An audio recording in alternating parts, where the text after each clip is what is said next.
تفسیر ابن کثیر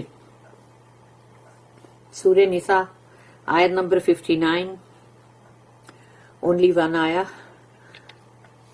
O you who believe, اے ایمان والو, obey Allah and obey the messenger, اطاعت کرو اللہ کی بھی اور اطاعت کرو رسول کی بھی, and those of you who are in authority, اور تم میں سے جو بھی authority یا power میں ہے اس کو بھی. If you differ in anything among yourselves, اور اگر تم میں کوئی تفرقہ آ جائے, کوئی کھینچمتانی آ جائے, یا مطلب تمہارے اندر کوئی اختلافات آ جائے, ریفر اٹ ٹو اللہ اینڈ ہز میسنجر, تو ریفر کرو پھر اللہ کی کتاب میں کیا لکھا ہے, رسول اللہ صلی اللہ علیہ وسلم جو ہے ان کی دیکھو سنت میں کیا لکھا ہے اس کے تعلق سے.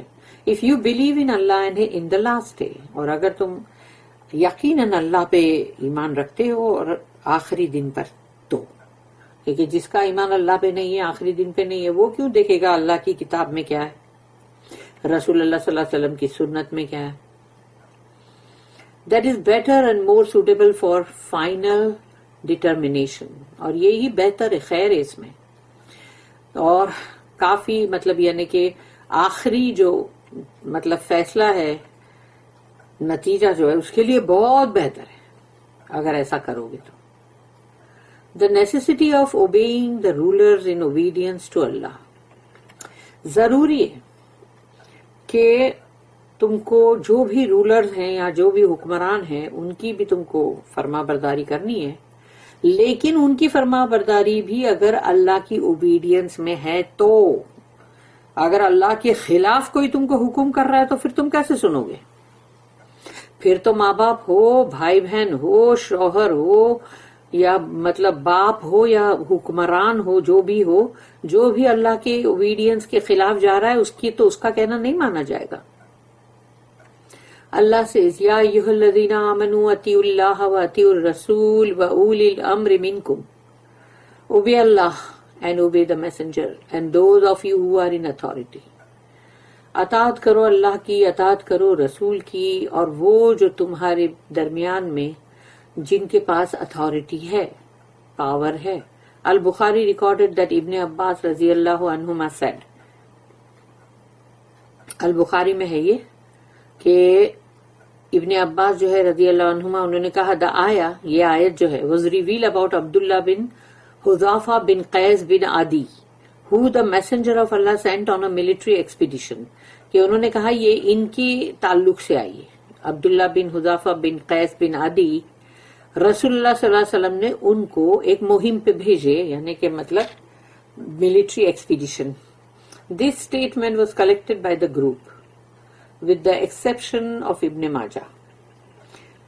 اور امام احمد recorded that Ali رضی اللہ عنہ said, the messenger of Allah sent a troop under the command of a man from Al-Ansar, کہ رسول اللہ صلی اللہ علیہ وسلم نے ایک فوج کی یعنی ایک ٹکڑی جو ہوتی ہے وہ بھیجے, اور اس میں جو کمانڈ جس کا تھا, جو جس شخص کو چنے تھے وہ الانصار میں سے تھے.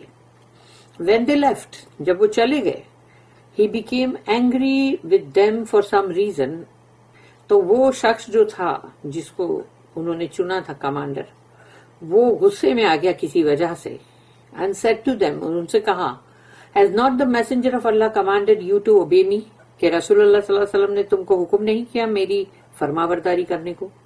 They said yes, تو سب نے کہا ہاں بالکل. He said collect some wood, جاؤ لکڑیاں جمع کرو, and then he started a fire with the wood, پھر اس نے اس لکڑیوں میں آگ لگائی, saying I command you to enter the fire, تو اب میں تمہیں یہ حکم دیتا ہوں کہ اس آگ میں داخل ہو جاؤ. The people almost entered the fire, یعنی کہ لوگ جو تھے وہ اس میں داخل ایسے ہونے ہی لگے تھے. But a young man among them said, کہ ایک ینگ جو اس میں ایک بندہ تھا جس نے کہا, you only ran away from the fire to Allah's messenger, کہ تم تو بھاگے جا رہے ہو کہ آگ کی طرف, تو اللہ کے رسول کی طرف یعنی تم کو جانا ہے. Therefore do not rush until you go back to Allah's messenger, کہ جب تک تم رسول اللہ صلی اللہ علیہ وسلم کے پاس نہیں جاتے اس میں مت بھاگو. And if he commands you to enter it, then enter it, اور اگر رسول اللہ صلی اللہ علیہ وسلم نے حکم کیا داخل ہو جاؤ آگ میں, تب ہو جانا. When they went back to Allah's messenger, they told him what had happened. تو جب وہ پہنچے رسول اللہ صلی اللہ علیہ وسلم کے پاس تو انہوں نے بتایا کہ ایسا ایسا ہوا کہ بھئی ان کو غصہ آیا اور ایسا ایسا ہوا. تو and the messenger صلی اللہ علیہ وسلم said, تو رسول اللہ صلی اللہ علیہ وسلم نے کہا لو دخلتموها ما خرجتم منها ابدا. Had you entered it, you would never have departed from it. اگر تم اس میں داخل ہو گئے ہوتے تو تم اس سے کبھی بھی باہر نہیں آ سکتے تھے. انما الطاعۃ فی المعروف، اس لیے کہ obedience is only in righteousness. جب بھی تم کو کسی کی بھی فرما برداری کرنی پڑے تو وہ دیکھ لیا کرو کہ وہ righteousness میں ہے کہ نہیں. اگر righteousness نہیں ہے تو تم کو obedience کی ضرورت بھی نہیں ہے. یہ مطلب میں اپنا سینٹنس بول رہی ہوں لیکن حدیث یہیں تک ہے. Obedience is only in righteousness. This hadith is recorded in the two Sahihs. Abu Dawood recorded that Abdullah bin Umar radiyallahu anhuma said that the messenger of Allah sallallahu alaihi wasallam said کہ رسول اللہ صلی اللہ علیہ وسلم نے فرمایا السمع والطاعة على المرء مرء المسلم فيما أحب وكره ما لم يؤمر بمعصية فإذا أمر بمعصية فلا سمع ولا طاعة. The Muslim is required to hear and obey in that which he likes and dislikes. ایک مسلمان کے لیے مطلب ایسا ہے کہ اگر جب وہ سنتا ہے اور پھر اس کی فرما برداری جو ہے تو وہ اس کی فرما برداری جو ہے وہ جو اس کو پسند آئے اور جو ناپسند آئے، یعنی کہ مطلب وہ کرتا ہے نا. unless he was commanded to sin، سوائے اس کے کہ جب اس کو گناہ کا حکم دیا جائے کہ گناہ کا کام کرو. when he is commanded with sin، لیکن اگر اس کو کوئی گناہ کا حکم دے then there is no hearing or obeying، پھر تو نہ سننا ہے اور نہ اوبے کرنا ہے، یعنی کہ نہ سننا ہے نہ فرما برداری کرنا ہے. This hadith is recorded in the two Sahihs، اور دونوں صحیح میں یہ حدیث ہے. عبادہ بن الصامت said we gave our pledge to Allah's messenger to hear and obey our leaders، یعنی ہم نے رسول اللہ صلی اللہ علیہ وسلم کے پاس بیعت کی کہ ہم جو ہے وہ سنیں گے اور اطاعت کریں گے ہمارے لیڈروں کی. while active and otherwise، یعنی جو ایکٹیو ہیں یا نہیں تو جو بھی ہے. in times of ease and times of difficulty، جب آسانی کا وقت ہوگا تبھی بھی اور جب مشکل کا وقت ہوگا تبھی بھی. even if we were deprived of our due shares، چاہے ہم محروم رہ جائیں ہمارے جو بھی حقوق ہے اس سے تو بھی. and to not dispute this matter leadership with its rightful people، اور حجت اور لڑائی یا جھگڑا نہیں کریں گے ہم اس معاملے میں جو کہ اس کے صحیح جو حقدار لوگ ہیں یعنی جو بھی لیڈرشپ ہے ان سے. The Prophet said، رسول اللہ صلی اللہ علیہ وسلم نے فرمایا الا ان تروا کفرا بواحا عندکم فیہ من اللہ برہان، except when you witness clear کفر.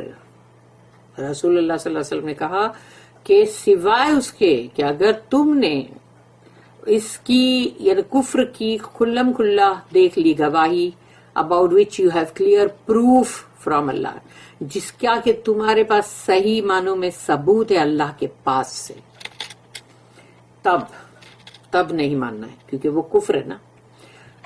This hadith is recorded in the two Sahihs، یہ بھی دونوں صحیح میں ہیں، مسلم and Bukhari and Muslim.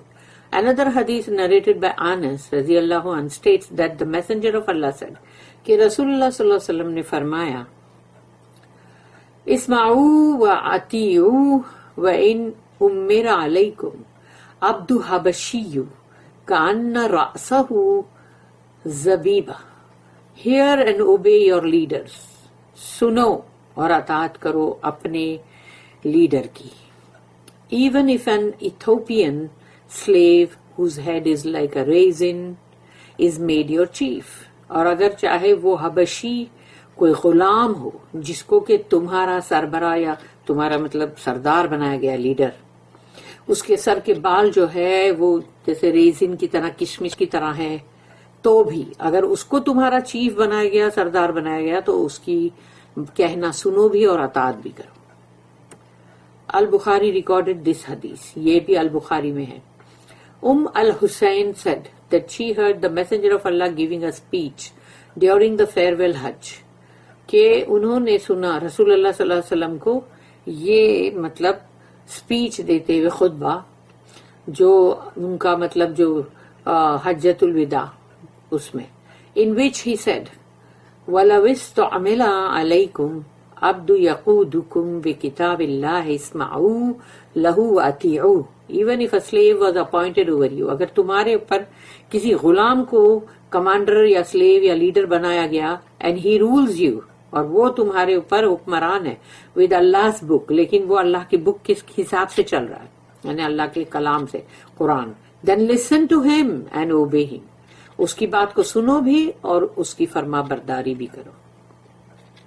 Muslim recorded دس حدیث، اور یہ صحیح مسلم میں ہے. ان another narration with Muslim the Prophet said کہ رسول اللہ صلی اللہ علیہ وسلم نے فرمایا عبدن حبشین مجدوعن even if an Ethiopian slave whose nose was mutilated، چاہے کوئی حبشی غلام ہو تو بھی، چاہے اس کی ناک جو ہے وہ پوری میوٹیلیٹ یعنی مطلب اس کو خراب کر دی گئی ہے.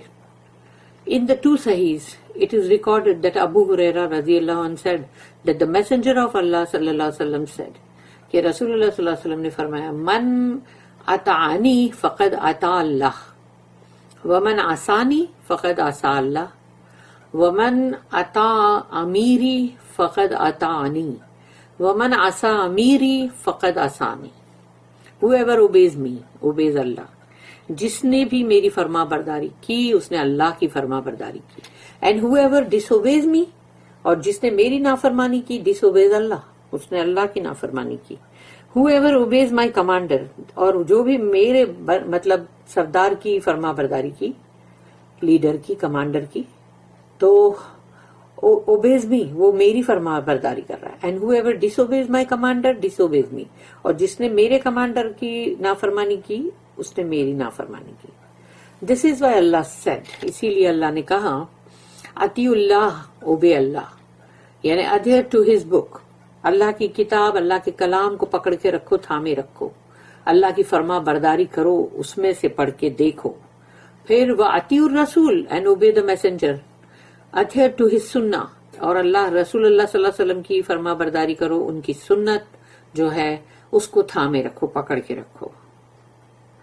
پھر ہے وَأُولِي الْأَمْرِ مِنْكُمْ and those of you who are in authority، اور تم میں سے جو بھی ہے جس کے پاس اتھارٹی ہے، in the obedience to اللہ، لیکن وہ اللہ کی فرما برداری میں ہے، which they command you، جو کہ وہ تمہیں حکم کرتے ہیں، not what constitutes disobedience of اللہ، اور وہ نہیں کہ جس میں اللہ کی نافرمانی ہو، وہ حکم ماننے کی ضرورت نہیں ہے. for there is no obedience to anyone in disobedience to اللہ، کسی کی بھی فرما برداری نہیں کی جائے گی اگر وہ اللہ کی نافرمانی میں ہے. As we mentioned in the authentic حدیث، جیسے کہ ہم نے آتھینٹک حدیث میں اس کو مطلب ذکر کیا تھا، انما الطاعۃ فی المعروف، obedience is only in righteousness, فرما برداری تو صرف نیکی میں اور جو بھی پائسنس ہے اس میں ہی کی جائے گی، یہ نہیں کہ کسی بھی بات کی تم کو فرما برداری کرنی پڑے. The necessity of referring to the Quran and Sunnah for judgment، فیصلہ کرنے کے لیے یہ بھی ضروری ہے کہ قرآن اور سنت سے تم کرو، اس میں سے ریفر کرو. اللہ said فَإِن تَنَازَعْتُمْ فِي شَيْءٍ فَرُدُّوهُ إِلَى اللَّهِ وَالرَّسُولِ، and if you differ in anything amongst yourselves refer it to Allah and His Messenger. اور اگر کہیں تمہارے بیچ کوئی بھی اختلافات ہو رہے ہیں آپس میں تو پھر جاؤ اللہ کی کتاب اور رسول اللہ صلی اللہ علیہ وسلم کی جو سنت ہے اس میں سے پتہ کرو. مجاہد and several others among the Salaf said that the ayah means کہ اس کی آیت کا مطلب ہے refer to the book of Allah and sunnah of his messenger، اللہ کی کتاب اور رسول اللہ صلی اللہ علیہ وسلم کی حدیث میں سے پتہ کرو. This is a command from Allah، یہ اللہ کا حکم ہے، that whatever areas the people dispute about، چاہے کسی بھی معاملے میں تمہارے کوئی بھی اختلافات ہو، whether major or minor areas of the religion، دین کے معاملے میں بڑے یا چھوٹے، they are required to refer to the Quran. تو ان کو قرآن میں سے جا کے پتہ کرنا پڑے گا.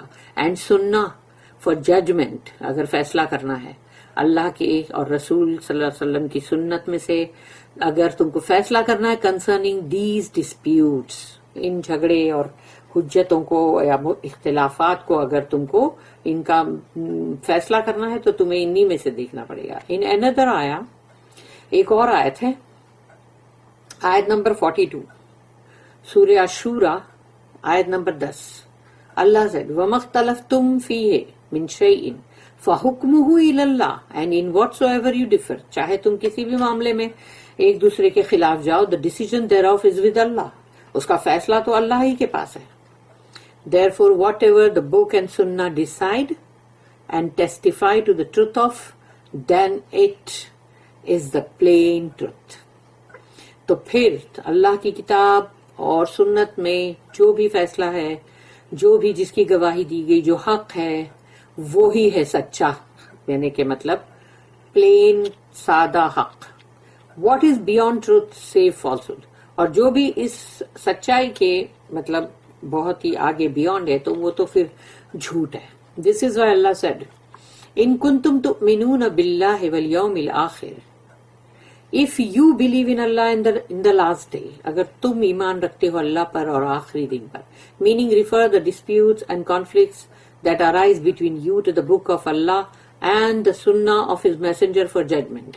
تو پھر جاؤ ریفر کرو کہ تمہارا جھگڑا, تمہارا جو بھی آپس میں اختلافات ہے وہ جا کے دیکھو اللہ کی کتاب میں اور سنت میں جو رسول اللہ صلی اللہ علیہ وسلم کی, تاکہ وہاں سے دیکھو اس کے لیے کیا فیصلہ ہے.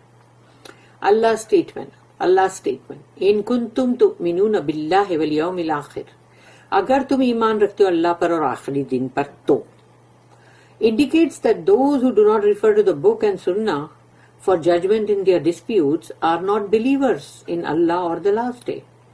تو جس کسی نے اس سے اشارہ یہ ملتا ہے ہم کو کہ جو لوگ بھی نہیں ریفر کرتے اللہ کی کتاب اور سنت میں سے کسی بھی بات کا فیصلہ, کوئی جھگڑے فساد کا اگر اس کا فیصلہ کرنا ہے تو وہ پھر مومن بھی نہیں ہے کہ اللہ کے پر اور لاسٹ ڈے پہ ان کا ایمان نہیں ہے. اللہ سے ذالک خیر, that is better, meaning referring to the book of Allah, اگر اللہ کی کتاب میں سے تم ریفر کر رہے ہو, اینڈ دا سنہ آف ہز میسنجر, رسول اللہ صلی اللہ علیہ وسلم جو ہے ان کی سنت میں سے, for judgement in various disputes is better. تو جو بھی تم کو فیصلہ کرنا ہے الگ الگ طرح کے قسم کے جو بھی جھگڑے فساد ہے اس کے لیے, تو وہ زیادہ بہتر ہے کہ تم وہاں سے پتہ کرو کہ اللہ کی کتاب میں کیا ہے, رسول اللہ صلی اللہ علیہ وسلم کی سنت میں کیا ہے. وَأَحْسَنُ التَّأْوِيلَ, and more suitable for final determination, اور یہ زیادہ بہتر ہے کہ جو آخری نتیجے کے لیے, یعنی سب سے عمدہ. السدی and several others have stated meaning has a better end, یعنی اس کا انجام آخری بہت بیسٹ ہے, and destination یعنی ٹھکانہ. مجاہد said carries a better reward, کہ اس میں اجر تمہارے لیے بہت بہتر ہے. بارک اللہ لی ولکم فی القرآن العظیم ونفعنی وإیاکم بالآیات وذکر الحکیم. سبحان اللہ وبحمدہ, سبحانک اللہم وبحمدک, نشہد ان لا الہ الا انت, نستغفرک ونتوب الیک. ربنا تقبل منا انک انت السمیع العلیم وتب علینا انک انت التواب الرحیم. وما توفیقی الا باللہ علیہ توکلت والیہ انیب. وآخر الدعوانا ان الحمد للہ رب العالمین.